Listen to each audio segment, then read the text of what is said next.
ಎಲ್ಲರಿಗೂ ನಮಸ್ಕಾರ ಸ್ನೇಹಿತರೆ. ಭಾರತ ಮತ್ತು ಅಫ್ಘಾನಿಸ್ತಾನ ನಡುವಿನ ಮೊದಲನೇ ಓಡಿಐ ಪಂದ್ಯಕ್ಕಿಂತ ಮುಂಚೆ ಮೊದಲನೇ ಪ್ರಾಕ್ಟೀಸ್ ಟ್ರಯಲ್ ಪಂದ್ಯ ಆದರೆ ಇತ್ತು, ಅದು ಧರ್ಮಶಾಲಾ ಮೈದಾನದಲ್ಲಿ. ಇನ್ನು ಈ ಪ್ರಾಕ್ಟೀಸ್ ಪಂದ್ಯದಲ್ಲಿ ಅಬ್ಬರಿಸಿ ಬೊಬ್ಬರಿದಿದ್ದಾರೆ ವೈಭವ್ ಸೂರ್ಯವಂಶಿ.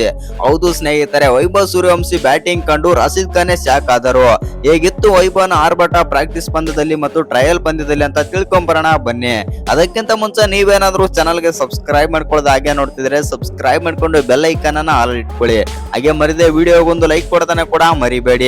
ಇನ್ನು ನಮ್ಮ ಭಾರತ ಮತ್ತು ಅಫ್ಘಾನಿಸ್ತಾನ ನಡುವೆ 3 ಓಡಿಐ ಪಂದ್ಯಗಳನ್ನಾದ್ರೆ ಆಯೋಜಿಸಲಾಗಿದೆ. ಹೌದು ಸ್ನೇಹಿತರೆ, ಮೊದಲನೇ ಓಡಿಐ ಪಂದ್ಯ ಜೂನ್ 13ನೇ ತಾರೀಕು ಭಾನುವಾರ ಆದ್ರೆ ನಡೆಯಲಿದೆ, ಅದು 1:30ಕ್ಕೆ. ಹೌದು ಸ್ನೇಹಿತರೆ, ಇನ್ನು ಈ ಪಂದ್ಯಕ್ಕಾಗಿ ನಮ್ಮ ಭಾರತ ತಂಡ ಪ್ರಾಕ್ಟೀಸ್ ಪಂದ್ಯವನ್ನು ಕೂಡ ಆಡಿದೆ ಅಂತಾನೆ ಹೇಳ್ಬೋದು. ಹೌದು ಸ್ನೇಹಿತರೆ, ಎಸ್ಪೆಷಲಿ ಹೇಳ್ಬೇಕಂತಂದ್ರೆ ಪ್ರಾಕ್ಟೀಸ್ ಪಂದ್ಯದಲ್ಲಿ ವೈಭವ್ ಸೂರ್ಯವಂಶಿ ಅವರು ಅಬ್ಬರಿಸಿ ಆದ್ರೆ ಬೊಬ್ಬರಿದಿದ್ದಾರೆ.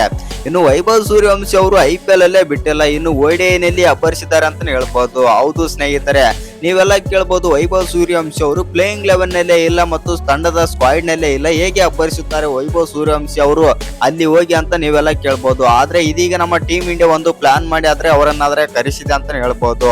ಹೌದು ಸ್ನೇಹಿತರೆ, ನಮ್ಮ ಟೀಮ್ ಇಂಡಿಯಾ ಬಂದ್ಬಿಟ್ಟು ಮುಂದೆ ಅಂದ್ರೆ ಓಡಿಐಗೆ ರೋಹಿತ್ ಶರ್ಮಾ ಸ್ಲಾಟ್ ಯಾರಾದ್ರೂ ಫಿಲ್ ಮಾಡಬಲ್ಲರ್ ಅಂತಂದ್ರೆ ಅದು ವೈಭವ್ ಸೂರ್ಯವಂಶಿ. ಆ ಕಾರಣದಿಂದಾಗಿ ವೈಭವ್ ಸೂರ್ಯವಂಶಿ ಮತ್ತು ರೋಹಿತ್ ಶರ್ಮಾ ಇಬ್ಬರನ್ನು ಓಪನರ್ ಆಗಿ ಆದ್ರೆ ಕಳಿಸಿದ್ದಾರೆ ಅಂತ ಹೇಳ್ಬೋದು. ಮತ್ತು ವೈಭವ್ ಸೂರ್ಯವಂಶಿಯನ್ನು ಕೂಡ ರೋಹಿತ್ ಶರ್ಮಾ ಅವರ ಜೊತೆ ಪ್ರಾಕ್ಟೀಸ್ ಪಂದ್ಯದಲ್ಲಿ ಅಬ್ಬರಿಸಿ ಆದ್ರೆ ಬೊಬ್ಬರಿದಿದ್ದಾರೆ.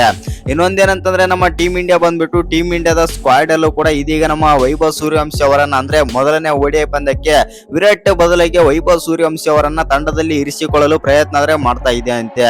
ಹೌದು ಸ್ನೇಹಿತರೆ, ವೈಭವ್ ಸೂರ್ಯವಂಶಿ ಅವರು ತಂಡಕ್ಕೆ ಏನಾದ್ರು ಎಂಟ್ರಿ ಕೊಟ್ರೆ ಪಕ್ಕ ಅಬ್ಬರಿಸೋದು ಪಕ್ಕ ಅಂತಾನೆ ಹೇಳ್ಬೋದು. ಮೊದಲನೇ ಓಡಿಐ ಪಂದ್ಯದಲ್ಲಿ ಪ್ರಾಕ್ಟೀಸ್ ಪಂದ್ಯದಲ್ಲಿ ಅನಾಹುತ ಬ್ಯಾಟಿಂಗ್ ಆಡಿದ್ದಾರೆ ವೈಭವ್. ಇನ್ನೇನು ವಿರಾಟ್ ಕೊಹ್ಲಿ ಅವರು ಕೂಡ ಇಂಜುರಿ ಆಗಿರೋ ಕಾರಣದಿಂದಾಗಿ 3 ಓಡಿಐ ಪಂದ್ಯಗಳಿಂದ ರೂಲ್ಡ್ ಔಟ್ ಆದ್ರೆ ಆಗಿದ್ದಾರೆ. ಆ ಕಾರಣದಿಂದಾಗಿ ವೈಭವ್ ಸೂರ್ಯವಂಶಿ ಅವರು ಮೊದಲನೇ ಓಡಿಐ ಪಂದ್ಯಕ್ಕೆ ಭಾರತದ ಪರವಾಗಿ ಆಡಿದರೂ ಕೂಡ ಅಚ್ಚರಿ ಇಲ್ಲ ಅಂತಾನೆ ಹೇಳ್ಬೋದು. ವಿರಾಟ್ ಕೊಹ್ಲಿ ಜಾಗದಲ್ಲಿ ವೈಭವ್ ಸೂರ್ಯವಂಶಿ ಅವರು ತಂಡಕ್ಕೆ ಬರುವ ಚಾನ್ಸಸ್ ಕೂಡ ಹೆಚ್ಚಿದೆ. ಇನ್ನೊಂದೇನಂತಂದ್ರೆ ಶುಭ್ಮನ್ ಗಿಲ್ 3ನೇ ಕ್ರಮಾಂಕದಲ್ಲಿ ಬಂದ್ರೆ ಓಪನರ್ಸ್ ಆಗಿ ರೋಹಿತ್ ಶರ್ಮಾ ಮತ್ತು ವೈಭವ್ ಸೂರ್ಯವಂಶಿ ಅವರಾದ್ರೆ ಕಣಕ್ಕಿಳಿಯಲಿದ್ದಾರೆ. ಇನ್ನು ಧರ್ಮಶಾಲಾದಲ್ಲಿ ನಡೆದಂತ ಮೊದಲನೇ ಪ್ರಾಕ್ಟೀಸ್ ಪಂದ್ಯದಲ್ಲೂ ಕೂಡ ವೈಭವ್ ಸೂರ್ಯವಂಶಿ ಅನಾಹುತ ಬ್ಯಾಟಿಂಗ್ ಆದ್ರೆ ಆಡಿದ್ದಾರೆ. ಹೌದು ಸ್ನೇಹಿತರೆ, 200+ ರನ್ ಆದ್ರೆ ಕಲೆ ಹಾಕಿದ್ದಾರೆ ಅಂತಾನೆ ಹೇಳ್ಬೋದು ಓಪನರ್ ಆಗಿ ಬಂದು.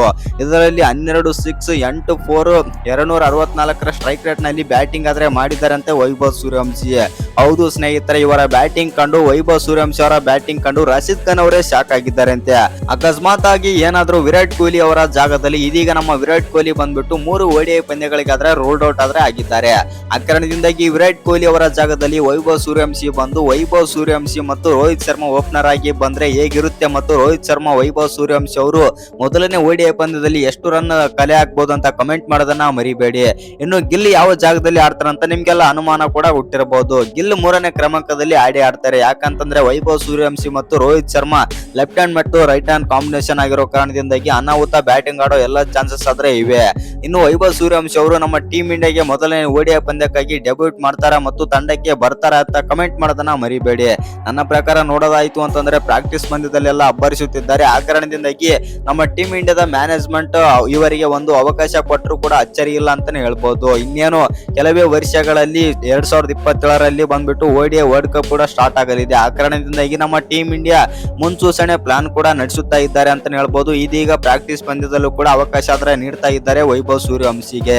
ಇನ್ನು ಈ ವಿಡಿಯೋ ಇಷ್ಟ ಆಗಿದ್ರೆ ಒಂದು ಲೈಕ್ ಮಾಡಿ, ಶೇರ್ ಮಾಡಿ. ಹಾಗೆ ಇನ್ನು ಯಾರು ಚಾನಲ್ಗೆ ಸಬ್ಸ್ಕ್ರೈಬ್ ಮಾಡ್ಕೊಂಡಿಲ್ಲ ಸಬ್ಸ್ಕ್ರೈಬ್ ಮಾಡ್ಕೊಂಡು ಬೆಲ್ ಐಕಾನ್ ಅನ್ನ ಆಲ್ ಇಟ್ಕೊಳ್ಳಿ. ಹಾಗೆ ಮರಿದೆ ವಿಡಿಯೋಗೊಂದು ಲೈಕ್ ಕೊಡೋದನ್ನ ಕೂಡ ಮರಿಬೇಡಿ.